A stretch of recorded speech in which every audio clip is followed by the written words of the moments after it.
Totsuko is a weirdo. She can only see people based on the color of their aura, but weird enough she cannot see her own. And she begins a band with two other misfits that have their own inner struggles in order to express themselves through the power of music. Film fans YouTube, hello and welcome back to the channel. I am Josh, your Movie Apprentice, and today I am looking at the colours within to complete my London Film Festival coverage. This is directed by Naoko Yamada, who is known for directing A Silent Voice, as well as K-On!, which up until Bocce the Rock came along, was the queen of girl band animes. So coming into this, I did not know if I'm going to get devastation or a fun, wholesome kind of movie, and thankfully it was the latter. Starring the voices of Sayu Suzukawa and Teisei Kido, The Colors Within, for me, is a movie that was just a nice, wholesome blank. It doesn't push any boundaries, especially when it comes to anime movies, but it isn't a bad film neither. It's just this nice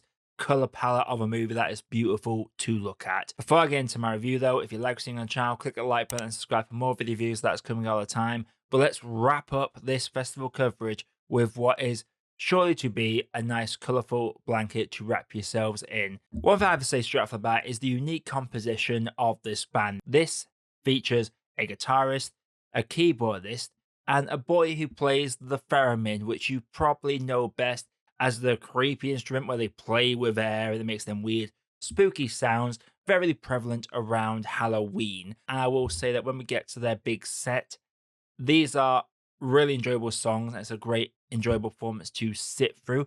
I like the friendship that is formed. As with any sort of slice of life anime, there is always something going on in these young people's lives, with the weirdo that can only see color, with the guitarist who has dropped out of school but hasn't the guts to tell their grandmother for fear of disappointing them, to the son that wants to go away to university but not actually take over his family's veterinary clinic. This is very much a movie about self-expression and shining bright even when you're feeling low. That's what I really liked about this movie. It was a very wholesome little experience. If I had to say that any complaints about this movie, I'll have to say mainly it's the fact that every character has a person close to them that they try and convince to come to their big show, the big finale that you expect from any sort of band anime. And each character has written their own song, and it's made clear throughout the film who wrote what song. And what really bugged me was that a song that was clearly meant for a certain individual,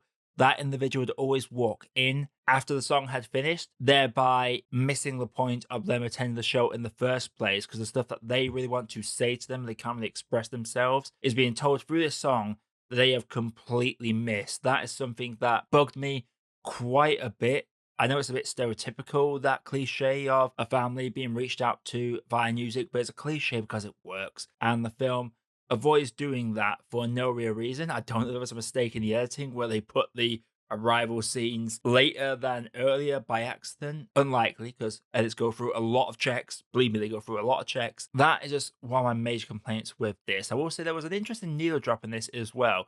For fans of train spotting like myself out there, which for me is the best British film ever made, there is a Born Slippy needle drop in this, and it's an acoustic version played on a xylophone. It is a unexpected needle drop, a very pleasant one. Like the moments where they just basically enjoy life and just sit and live in the moment and have these moments together. That's where the film shines the strongest. Any bit that tries to break the mold of just the monotony of just making these young memories, those are the bits that drag the film down a bit. There are moments where basically one of them is a boarding school run by a lot of nuns, and obviously there are curfews involved and all that sort of stuff, and there are small bits of drama that appear, but they're so vastly different to the rest of the movie. Like in terms of tone, they are very different to the point that they really stick out like a sore thumb, and not in a positive way. That being said though, if you're into music anime, slice of life animes, this is an enjoyable watch. The visuals in this, especially the colors, are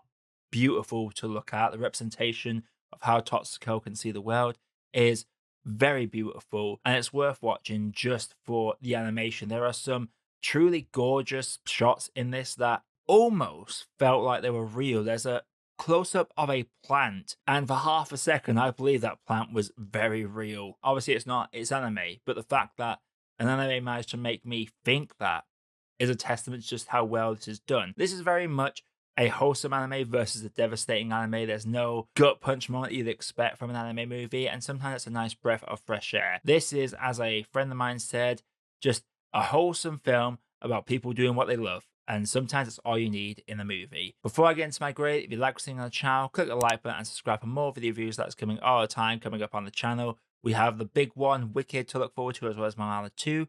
And we have a video essay to get to that I'm starting to write now, and my end of the year lists, as well as tribute to the year of movies. Without further ado, let's jump into the grade. The Colors Within is a gorgeous movie to look at, and the slice of life elements, when it really commits to them, it is an amazing little watch. The musical numbers are great. I absolutely adore the final set they play and a slow evolution in crowd response, whilst there are elements of the plot that feel like they are a bit disjointed. And there is obviously the big problem I have with characters coming into the gig too late to hear the song that the person they're connected to wants to express to them. That really bugs me, and that's what drags it majorly down for me.